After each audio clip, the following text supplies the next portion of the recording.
Hi and welcome to today's video. I haven't vlogged in like, I don't know, 3 months. The last update I gave was about Mia and not knowing what walking would look like for her. So I'm back today with another update. I'm hoping to start vlogging again in the next couple weeks, but Mia has her surgery coming up in 6 days. So I'm probably not going to vlog this week because we're doing nothing in preparation for her surgery to make sure nothing happens, like she doesn't get sick or anything like that. So we're kind of just hanging out at home, taking it easy. I think I'm going to reschedule some of the girls' appointments for after the surgery just to like eliminate any risk because now that it's coming up so close, we're just worried about something happening where it gets canceled. So I guess I'll start this update with Mia. So if you haven't watched any of my videos before and this is the first one you're seeing, Mia is my 9-month-old daughter. She's almost 10 months. I think in like another couple days, she's 10 months. And she was born with a tethered spinal cord. And because of that, she had like a club foot. And then she has no sensation, no movement below her ankles. And so she's getting a corrective surgery. We did go in for her pre-op appointment yesterday. I forget what it's called, a lumbar laminectomy, I think is what the surgery is called. They'll be going in, untethering her cord, removing the like mass that's on her back. And then I think there's something about cutting out a little bit of bone if they have to, like, I don't know. We didn't get like full technical details, but that's the kind of surgery she's having to fix that. Right now she has a syrinx on her spine. It's like a fluid-filled cyst. And so the hope is that the surgery takes some pressure off that cyst and it will get smaller. From what I understand, from what I kind of read about cyst on the spine, if it like grows or whatever or has pressure on it, that can cause like numbness, tingling, nerve damage, like that kind of stuff, and I think eventually like paralysis. But since she's having surgery, like that shouldn't happen. It should relieve a lot of the pressure on that cyst, and hopefully it'll get smaller, maybe drain out some of the fluid. Yeah, so her surgery, it won't fix the damage that's already been done to her body, but it should stop things from progressing. So yeah, we've taken her in for a few appointments in the last week, but the answer to kind of all our questions still about her walking and things like that is kind of like, let's see how the surgery goes. If they are going to give her braces to help her walk and all that, they can't do that till after surgery. So her most recent doctor's appointment, I don't even know if he really mentioned anything about her mobility. That was the point of going to this doctor that we saw, is to assess her mobility, but it's just kind of, we're just waiting for the surgery. So we'll see what happens. But I think she's going to need bracing to help support her feet. I can't remember what else I was going to say about that. We're just waiting for the surgery. We'll go to the spina bifida clinic in October, I think, still. See all the specialists there. But yeah, everything is pretty much pending on this surgery. Kind of where we go from there. The doctor that she saw did put in a recommendation or referral to the California Children's Services to get her physical therapy through their program, as well as occupational therapy. So I guess we'll probably be getting, after surgery sometime, we'll get a call from them and get her set up with some evaluations for that. I believe, so I guess California Children's Services, it's some kind of program, and I think we already get the financial portion of the program, but now we're going to get connected to the therapies that they have, just because I guess it sounds like they're a little bit more intensive than the program we're in right now, the infant program we're in right now. Yeah, because I guess she needs something a little bit more than what she's getting. I don't really know. We'll know more after surgery. Like, that's the hard part right now, is we're just waiting and waiting for the surgery. So that's why we're kind of worried about like anything happening to get it canceled, because we've been waiting so long, and we're waiting for it to go well, to kind of figure out next steps and everything else that we need to do with her. So that's our update on Mia. Nothing really too different, just that surgery's coming up and we'll know more after surgery. And then for Riley, is my 2.5-year-old. She's been going through, like, she's had some developmental delays and things like that. I've mentioned that before. She's in speech therapy. Once Mia's surgery is done, she'll be starting occupational therapy. We just had to wait because she goes to occupational therapy on Mondays, and we had appointments yesterday. It was Monday, we had appointments for them. And then Mia has her surgery next Monday, so we just have to wait till the following Monday after Mia's surgery to start her. But she'll be starting occupational therapy once a week. And then yesterday, the big appointment we had for Riley was the last part of her autism evaluation. We had done a parent interview on Friday, and then she went in yesterday, did some like assessments and stuff, played with toys with the psychologist, and she finished up the assessment and did diagnose Riley with autism. So I think to some degree, this is what the psychologist said too. She has a lot of really good skills. She's a really sweet girl. I feel like some of the social aspects of autism, she's not necessarily struggling with. She's very friendly. The only thing, she doesn't make eye contact, but generally she likes people and she warms up really quickly.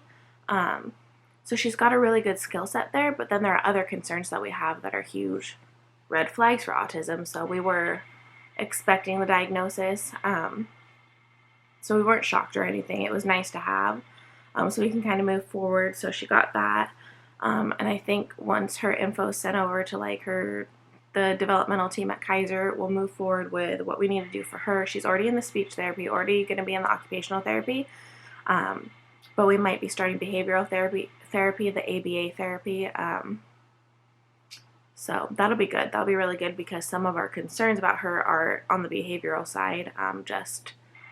She gets frustrated, has really bad meltdowns, will hurt herself during those meltdowns. So that's obviously a huge concern for us. We want to learn how to help her in those moments because right now it's kind of like we don't know what to do. If we try to help her the ways that we know how, by giving her comfort, talking to her, anything like that, it kind of makes it worse. So I'm looking forward to maybe seeing someone that can kind of give us some tools on how to deal with that because we don't want her to be hurting herself. She'll kind of throw herself on the floor, hit her head on the floor, or on other things, or hit herself, and we don't like seeing that. We don't want her doing that, but right now it's we just don't know how to stop it because anything we do kind of irritates her more when she's in that meltdown mode. So I'm looking forward to the behavioral therapy so that we can learn and figure out kind of what to do to help her. I think that's it for all that's going on with them. Riley's her speech therapy, it is going really well. She's progressing. She's doing so well. So well. Yeah, she's doing really well. I'm really proud of her. Yesterday during her evaluation, she was saying stuff we'd never even heard. She said nanite.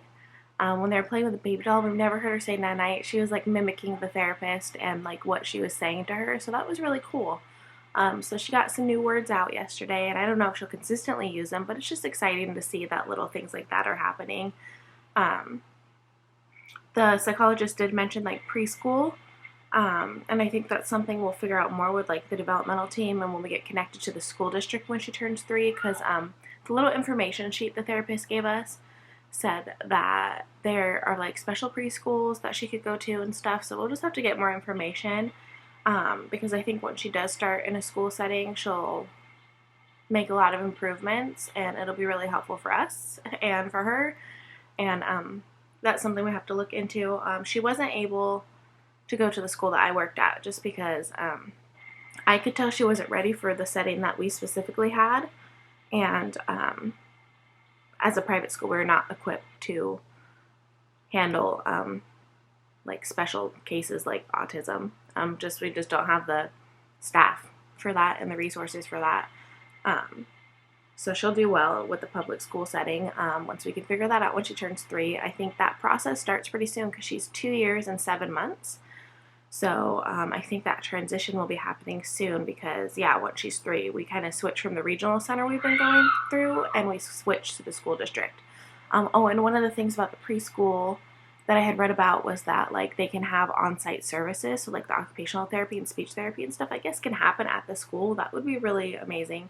Speech comes to our house, but we have to go somewhere to take her to occupational therapy. And like that's fine, but it's just it's a little hard right now for us, which brings me to my next update, which was like just a general family update, like our jobs and stuff. So Nathaniel got fired from his full-time job in June, end of June, like the very last week of June, right before I think 4th of July weekend. I don't even know. I can't remember. Maybe a week before that. Anyway, end of June. He was fired and he started looking for like full-time jobs and stuff, and he ended up applying for just a part-time job. It's where his sister works. It's at a retirement community, and it was as like a front desk concierge.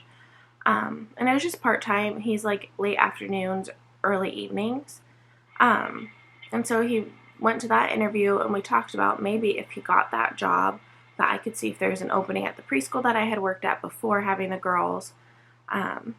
And see if I could work like an early morning to early afternoon shift so we could kind of tag team childcare and working. And it really seemed like a good plan on paper.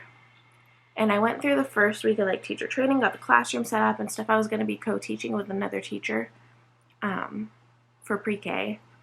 I got really excited about it, got everything set up.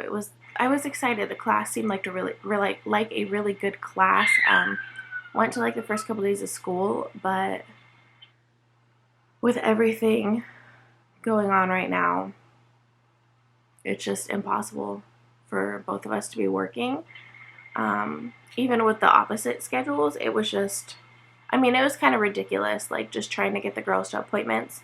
Nathaniel was having to bring both of them. He'd have to drop me off at work, pick me up. It was just very complicated.